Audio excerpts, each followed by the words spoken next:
Welcome to a Shivaratri Purana Talk. A special edition. We got a room full of people. You can't see them, but they're here, really. Really? So this is the Garuda Purana. This is the first section of the Garuda Purana. Now, for those of you who, Leon and I have been reading the Puranas for years. Like literally every day we read one chapter of the Puranas. And after about 3 years of this, we thought, we should just start videoing this and putting it on YouTube because, it's our little madness. But it's been, it's an education because the Puranas are an amazing thing. I mean, Puranas, mean the old stories, the olds, literally the olds, like the opposite of the news. Let's switch on the olds. We always talk about the news. Turn on the olds and tell the old legends. And the Garuda Purana is very old. It goes back probably 1,200 years or so. Nobody knows exactly, when it originated because all of these things are kind of compilations of the knowledge that was circulating at the time. We're going out of sequence a bit tonight because we're doing chapter 124, and it is about Shivaratri. And so I've already done notes for this, so I'm not going to do notes. Yes, we're not going to do notes tonight. So Brahma said, I shall now mention the Shivaratri vrata and the story connected with the same that yields everything one desires. Goddess, in case you desire something. Everything. Goddess Gauri was told this by Shiva when she asked him about it. Now this puts it again in sort of the tradition almost of the tantric information, how it's generally passed from the god to the goddess and somehow gets overheard so that we have the good fortune later on of knowing what that transpired in that little intimate conversation. So here Shiva is answering Gauri's question about Shivaratri. Shiva says, the 14th phase of the moon in the dark half between the months of Magha and Palguna is the day fixed for this vrata. That's today. The devotee shall keep awake for the whole night and worship Lord Rudra. He should attain worldly pleasures and salvation. Lord Shiva should be worshipped in the company of Lord Cupid, just as Lord Keshava is worshipped on Dvadashi day, which is the 12th lunar day. If after fast the Lord is worshipped, he will enable the devotee to cross the hell.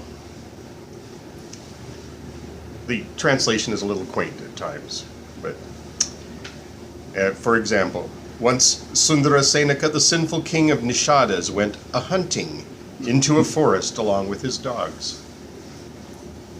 He was unable to bag any game. He became exhausted due to hunger and thirst. He took rest in a bower on the banks of the lake on a mountain, but could not get even a wink of sleep. In his attempt to balance himself on the tree, he let fall a few leaves from the tree on the linga, the phallic emblem of Shiva, at the foot of the tree, but he was not aware of the same. Didn't even know he was doing it. An arrow fell from his quiver. He jumped down to retrieve it. In his search for the arrow, he crawled up to the linga and touched it. To wash himself of the dust, he brought some water, a few drops of which fell on the linga. Thus, all the items in a worship, bathing, worshipping with leaves, prostration, touching the linga, keeping awake, had been performed unconsciously. In the morning, he returned home, had his food brought by his wife.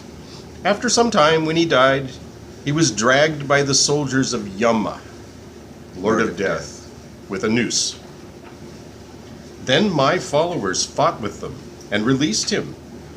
Thus purified, along with his faithful dog of that day, he became one of my attendants, my gunas.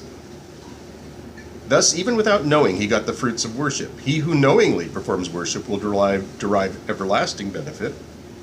The devotee shall first worship Shiva on the 13th day and pray thus. O God, I shall keep awake on the Chaturdasi night. The worship, charitable gift, penance, and homa shall be performed according to my ability.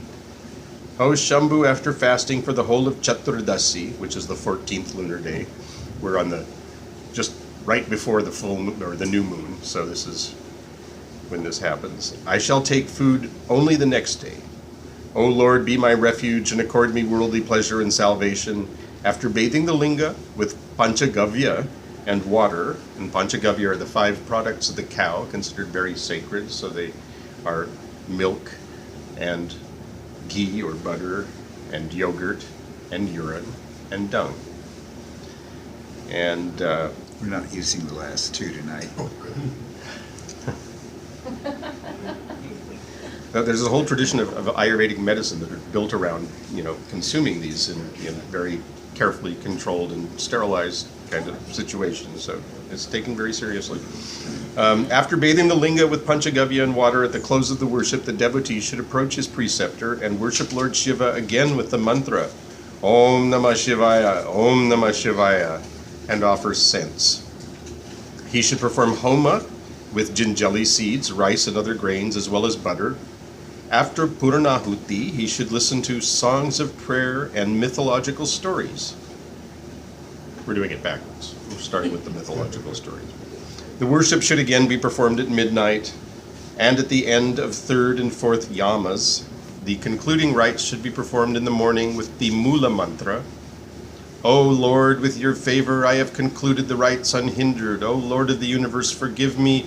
O Lord of the 3 worlds, O Hara, the merit that I derive today due to the Naivedya offering to the Lord Rudra is immense. O Lord, with thy grace the vrata has been concluded.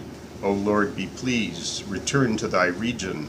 I have become purified by thy holy sight. The devotee should feed Brahmins stable in their contemplation and give clothes, umbrella, etc. to them. O Lord of gods, Lord of goblins, the blesser of the world, what I have offered out of faith be delightfully received by thee. Saying this, he shall conclude the final rites. If the devotee does this for 12 years, he will attain glory, fortune, children, realm, as well as Shiva's region. This rite can be performed in 12 months by keeping awake at night. He should feed 12 Brahmins and make gift of lamp to them. He will attain heaven hereafter. And that's chapter 124, the first section of the Garuda Purana.